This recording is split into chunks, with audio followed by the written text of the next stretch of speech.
He's a comedian, author, and Fox News contributor, and he's here tonight to talk about his moving, hilarious, award-winning one-man show, Spontaneous Combustion. It's based on his childhood experiences growing up in Massachusetts, and he's taking the show on the road this weekend to Texas. Please welcome to the program my pal Tom Shillue. Tom, thanks for being here. Now, folks are probably most familiar with you from your appearances on Gutfeld, of course, Red Eye, which you hosted. Earlier this year, you unveiled this hilarious and touching solo show, Spontaneous Combustion. It's won Best Solo Show at the 2023 United Solo Festival, and it focuses on your childhood and upbringing in Massachusetts. What inspired you to create this show? And why the title, Spontaneous Combustion?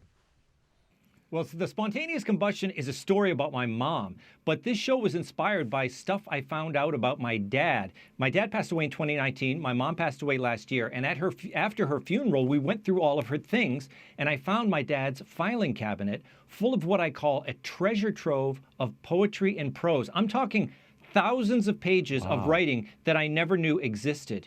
And I'm reading through the poetry, and I'm finding out secrets about my dad. Now, I made a career doing jokes about my dad. You know, I wrote Mean Dads for a Better America. My dad was always the mean dad, the butt of the joke.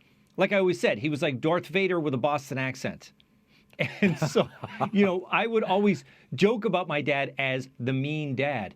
But my dad had a deeper and softer side that I found out about in this treasure trove of poetry and prose. So I'm just going to read a little stanza from a poem. Here's one of the first poems I found.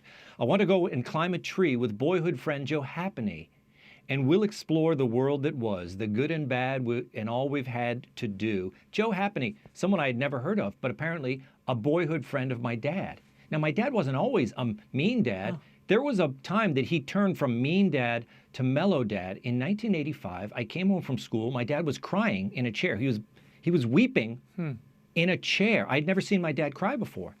And then a few days later, I saw him crying behind the wheel of the car. And then I saw him crying out at the picnic table. I never had seen this man cry. He was going through something, but I wasn't going to say anything to him. I mean, you know, this is my dad, right? So, you know, I just backed away each time. That remained a mystery to me until last year. Now, my dad went through all sorts of changes in 1985. He quit his job in the computer business. He opened up a Dairy Queen, and he went into the ice cream business. So all of these changes, I didn't understand where they came from, but I read you this poem, Joe Happany, his boyhood friend. And then I open up a letter. This was written to Beverly Happany in 1985, and this is how the letter starts. I will never recover from the shock of Joe's death. My father, his childhood friend Joe Happany, passed away in 1985. This was the man whose death made my father cry in the chair and at the picnic table and behind the wheel of his car, and I never knew about it. He goes on to describe his childhood in detail in this letter, and that's what I bring to life on the stage. I take you back to Hyde Park in the 1940s. And Tom, these are things he never discussed with you, he never personally shared with you. He never did, and I wasn't going to pry. I mean, we had a very good relationship as adults. We would get together, we'd hike together, we'd go for long drives in the car, but we wouldn't talk about deep things. This is the kind of stuff my dad would pour out his feelings in this writing, and then he would put it in the filing cabinet, and he would never tell anyone about it. And so when I went through all of this stuff, there was poems about me in here from when I was a little kid. There's one that says, Tommy doesn't ever like to wear shoes. He thinks that having leather on is some kind of bad news. I didn't know I was such a barefoot boy. You know, those of us who are of a certain age, I mean, when you go through a loved one's possessions after they pass, these things evoke sadness and joy and resurrect all sorts of memories. Tell us a little bit about your parents. I mean, they were certainly very different personalities. I mean, this must have given you, of course, lots of material. Well, of course, my dad, like I said, was kind of the scary figure, the disciplinarian. My mom was tough as well, but she was more tough in terms of teaching us lessons. Like she wanted to teach us the value of $1.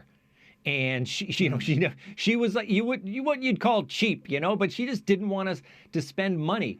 And she was also the domestic engineer of our home, and she wanted to stretch my dad's paychecks.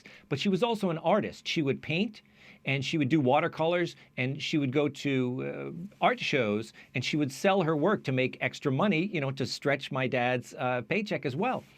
And she created something called the pet rock in the 1970s. She would paint rocks, different colors, and sell them as paperweights for $1. Okay, and then this guy named Gary Knoll, he creates the pet rock, and he sells millions of them, and he becomes a millionaire. And my mother said, that guy stole my idea.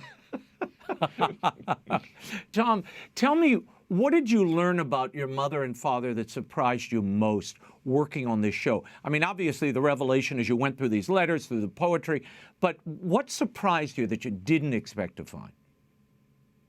You know what surprised me was the love. Because, my dad was very affectionate to my mom. He would come home and smother her with kisses because she always had a roast ready for him. But the tenderness, my dad, the poem I read about Joe Happany, his boyhood friend, it actually ends with a tribute to my mom. I want to go on a wedding trip with her, my wife, not on a ship, but in a car. She'll be so near that even I, who hold her dear, can hear her. And that's the poem that I closed the show with. And like I said, I say at the beginning of the show, this isn't going to seem like it, but it's a love story. Because in the end, he's talking about his boyhood friend, he's talking about his carefree life, and then he closes, of course, with the love of his life, my mom. What do you hope audiences take away from Spontaneous Combustion? What's the message here? Well, it's really about...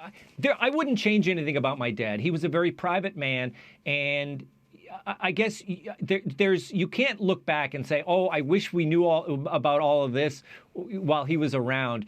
There's something wonderful about finding out about all this now. But I guess the message would be, you don't have to bury it in the filing cabinet. My dad took his feelings, and he was a private man. He was like the Gary Cooper figure, but he would keep all his feelings in that filing cabinet. And at the end of the show, after reading all this heartfelt stuff from my dad, and now his work has a chance to shine in Broadway theaters, which is amazing. I did this show off Broadway, and I'm thinking, my dad finally made it to Broadway, and he didn't even know it. But I say, my dad probably wouldn't have allowed me to read this stuff in public because he was such a private man. But like I say at the end of the show, too late now, Dad. Nothing you can do about it. You get the last word, Tom. And he was a faithful man, too. I mean, you were telling me a little about his faith life as well, right?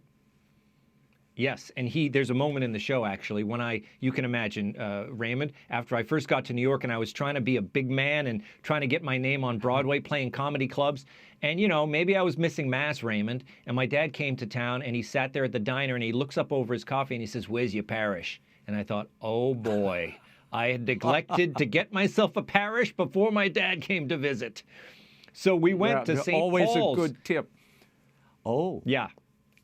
And we went to St. Paul's together, and I said, because I knew there was a St. Paul's on the corner up the street from me, so I was ready. I said, "St. Paul's," and my dad says, left wing. And I said, "Oh, really?" I said, "The Paulists are left wing." He said, "What, are you kidding me? They're more liberal than the Jesuits."